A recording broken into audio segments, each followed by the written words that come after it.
പ്രിയപ്പെട്ടവരെ, വേദിയിലുള്ള പ്രിയപ്പെട്ടവർ ബെന്യാമിൻ, ടോണിയ, രാജേഷ്, വാസ്, രഘുനാഥ്, സദസ്സിലിരിക്കുന്ന സുനിൽ മാഷെ പോലുള്ള ആൾക്കാർ, ഇവരൊക്കെ നമുക്കിന്ന് ഇവിടെ ഇങ്ങനെ കൂടാൻ പറ്റിയിട്ടുള്ളത് തന്നെ സാഹിത്യ അക്കാദമിയുടെയും ഓർമ്മയുടെയും ഒരുമിച്ച് ചേരുന്ന ഒരു വേദി. ഇവിടുത്തെ ആളുകൾക്ക് നേരത്തെ ബെന്യാമിൻ ഈ ലിറ്ററേച്ചർ ഫെസ്റ്റിവൽസിനെ കുറിച്ച് പറഞ്ഞു. കേരളത്തിൽ മനോരമ, മാതൃഭൂമി, DC ബുക്സ്, അങ്ങനെ വളരെയധികം ഫെസ്റ്റിവൽസ് അതിൻ്റെ ഛായയിൽ ഇപ്പോൾ അബുദാബിയിൽ നടക്കുന്നുണ്ട്. ഇതാ ഓർമ്മയുടെ 2ാമത്തെ ഫെസ്റ്റിവലാണ്. ഈ ഒരു അവസരം ഇവിടുത്തെ ആസ്വാദകരെ സംബന്ധിച്ചിടത്തോളം അവർക്ക് നൽകുന്ന വലിയ പാഠങ്ങളാണ്. നമുക്കറിയാം, ഡയസ്പോറയിൽ മുളച്ച 2 നല്ല വിത്തുകൾ നമ്മുടെ ഈ വേദിയിലുണ്ട്. ഒന്ന് ബെന്യാമിനും ടോണിയ, റഫി. അതോടൊപ്പം തന്നെ എഴുത്തിൽ സജീവമായി പങ്കെടുക്കുന്ന കുറേ എഴുത്തുകാർ ഇന്ന് ഈ പ്രദേശങ്ങളിൽ നിന്ന് ഉണ്ടായിട്ടുണ്ട്. ഞാനിവിടെ പറയാൻ ഉദ്ദേശിക്കുന്നത്, ഇപ്പം ആടുജീവിതം എന്ന കൃതി നൽകിയ ബ്രേക്കിൽ നിന്ന് മഞ്ഞവെയിൽ മരണങ്ങൾ എന്ന നോവലിലേക്ക് ബെന്യാമിൻ പ്രവേശിക്കുമ്പോൾ ബെന്യാമിൻ തന്നെ അതിനെക്കുറിച്ച് വളരെ വിശദമായിട്ട് പറഞ്ഞിട്ടുണ്ട്.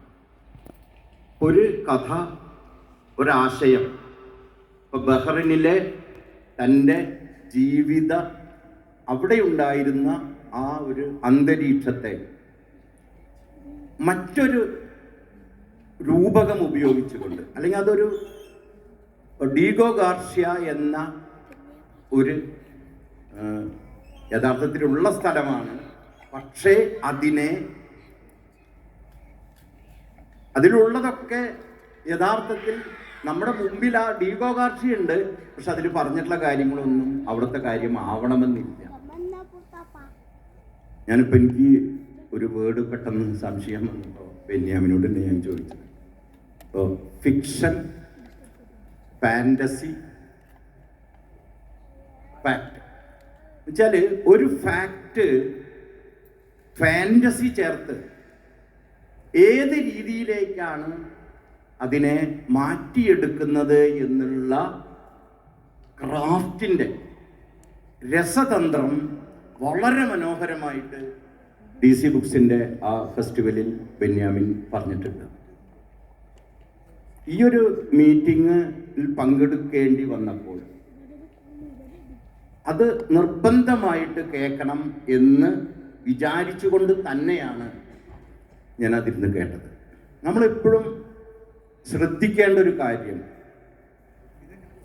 പ്രവാസ ജീവിതം കാളിദാസന്റെ കാലം തൊട്ട് തന്നെ എടുത്താൽ, കാരണം കാളിദാസനും ഒരു പ്രവാസിയായി ജീവിച്ചിട്ടാണ് മേഘ സന്ദേശം എഴുതുന്നത്.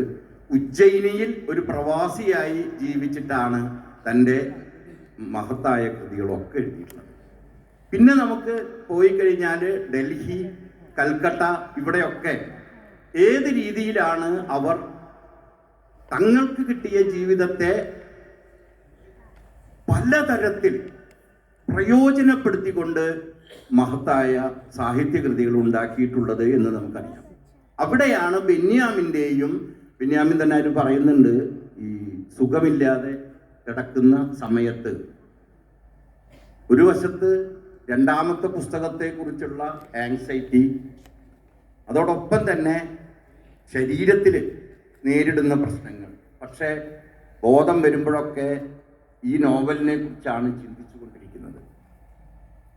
എനിക്ക് ചോദിക്കാനുള്ളത്, നമ്മുടെ കൂട്ടത്തിലെ എത്ര എഴുത്തുകാർ ഈ ഒരു തരത്തിലേക്ക് ആഴത്തിലേക്ക് അതിനെക്കുറിച്ച് തന്നെ ചിന്തിച്ചുകൊണ്ട് അതിൽ ഫാക്റ്റും ഫാന്റസിയും ഒക്കെ പ്രയോജനപ്പെടുത്തിക്കൊണ്ട് ഫിക്ഷനെ രൂപപ്പെടുത്തിയെടുക്കാൻ ശ്രമിക്കുന്നുണ്ട് എന്നുള്ളതാണ് ഏറ്റവും വലിയ പ്രശ്നമായിട്ട് ഞാൻ കാണുന്നത്.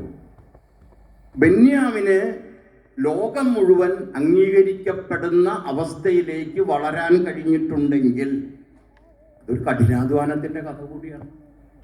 ഇപ്പൊ നമുക്കറിയാം, സോണിയ റഫീഖ് ഈ ഇമാറാത്തി സ്ത്രീകളെ കുറിച്ച് എഴുതിയിട്ടുള്ള ഇതൊരു അന്വേഷണത്തിന്റെ ഭാഗമാണ് ശരിക്കും. അത്തരത്തിൽ ഇപ്പോ രഘുനാഥിന്റെ കാര്യം പറഞ്ഞു. ഒരു വശത്ത് ഈ ലോകത്തെങ്ങുമുള്ള മലയാളികളുടെ ഒരു കളക്ഷൻ കവിതകളും ഒരു കളക്ഷൻ കഥകളും എഴുതിക്കൊണ്ട് എല്ലാവരെയും ഒരുമിപ്പിച്ച് ചേർക്കാനുള്ള ശ്രമം, അതൊരു വശത്ത്. അതോടൊപ്പം തന്നെ നേരത്തെ ഞാൻ സൂചിപ്പിച്ച ഫിക്ഷനും ഫാന്റസിയും ഏത് രീതിയിൽ ഫാക്റ്റിൽ നിന്ന് വളർത്തിയെടുക്കാം, ഇമാജിനേഷനെ വേണ്ട രീതിയിൽ പ്രയോജനപ്പെടുത്താൻ നമ്മുടെ പ്രവാസ ലോകത്തെ എഴുത്തുകാർക്ക് കഴിയുന്നുണ്ടോ എന്നുള്ള കാര്യം തീർച്ചയായിട്ടും ശ്രദ്ധിക്കണം. അതിലൊരു വലിയ പരാധീനതയായിട്ട് ഞാൻ കാണുന്നത് അവരുടെ വായനയുടെ പരിമിതി എന്ന് പറഞ്ഞാൽ ക്ലാസിക്കുകൾ തൊട്ട്. ഇപ്പൊ നമ്മൾ വലിയ എഴുത്തുകാരെ നോക്കിക്കോ. ഇപ്പൊ കുമാരനാശാൻ എടുത്തു കഴിഞ്ഞാൽ, കുമാരനാശാൻ ഒരിക്കലും തിരുവനന്തപുരത്ത് ഇരുന്നു കൊണ്ടല്ല, മദ്രാസിൽ ജീവിച്ച്, കൽക്കട്ടയിൽ ജീവിച്ച്, ബാംഗ്ലൂരിൽ ജീവിച്ച്, ഇവിടെ നിന്നൊക്കെയാണ് തനിക്ക് വേണ്ട മെറ്റീരിയൽസ് തൻ്റെ മനനത്തിലൂടെ ഉണ്ടാക്കിയെടുത്തിരുന്നത്. മാത്രമല്ല, ഒരു കൃതി അദ്ദേഹം പുറത്തിറക്കണമെങ്കിൽ അത്രയ്ക്കധികം തിരുത്തലുകളാണ്.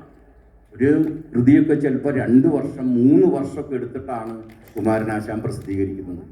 പക്ഷേ ഇന്ന് ഫേസ്ബുക്കിൻ്റെയും ഇൻസ്റ്റയുടെയും ഒക്കെ സ്വാധീനത്തിൽ എന്തെഴുതി കഴിഞ്ഞാലും അത് അപ്പം തന്നെ പുറത്തേക്ക് വിടാനുള്ള ഒരു തരം ആർത്തി എന്ന് വേണമെങ്കിൽ നമുക്ക് പറയാം. പ്രശസ്തിയോടുള്ള ഒരു തരം ആർത്തി. പിന്നെ നമ്മുടെ കുറച്ച് പേര് അതിനെ ലൈക്ക് ചെയ്താൽ മതി, അല്ലെങ്കിൽ അവിടെ നിന്ന് മതി എന്നുള്ളൊരു വലിയ പരാധീനത.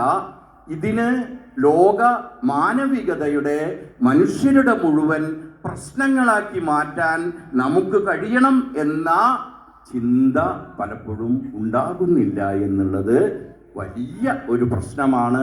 ഇത് ആഴത്തിൽ ചിന്തിക്കേണ്ടത് അത്യാവശ്യമാണ് എന്നാണ് എനിക്ക് പറയാനുള്ളത്. ക്രാഫ്റ്റിന്റെ കാര്യത്തിൽ പ്രവാസികൾ കുറെ കൂടി ശ്രദ്ധിച്ചാൽ, ഇപ്പൊ പണ്ടൊക്കെ നമ്മൾ പറയാറുണ്ട് പൊതുധാരയിലെ എഴുത്തുകാരൊക്കെ നമ്മുടെ എഴുത്തുകാരോട് വളരെ മോശമായിട്ട് അല്ലെങ്കിൽ അവരെ ഇതാക്കുന്നില്ല. പക്ഷേ ഇന്നതല്ല. അതിനാണ് ഞാൻ പറഞ്ഞത്, നമ്മുടെ മുന്നിലുള്ള ഏറ്റവും നല്ല ഉദാഹരണമാണ് ബെന്യാമിൻ. ഈ ഒരു മാതൃക നമുക്ക് ഓരോ എഴുത്തുകാർക്കും അതിന് സാധിച്ചാൽ പ്രവാസം, പൊതുധാര എന്നൊന്നും ഉണ്ടാവില്ല. മഹത്തായ കൃതികൾ എവിടെ നിന്നും ഉണ്ടാകാം. അതിനൊരിക്കലും പ്രവാസം മാത്രമല്ല എന്ന് എനിക്ക് പറയാനുള്ളത്.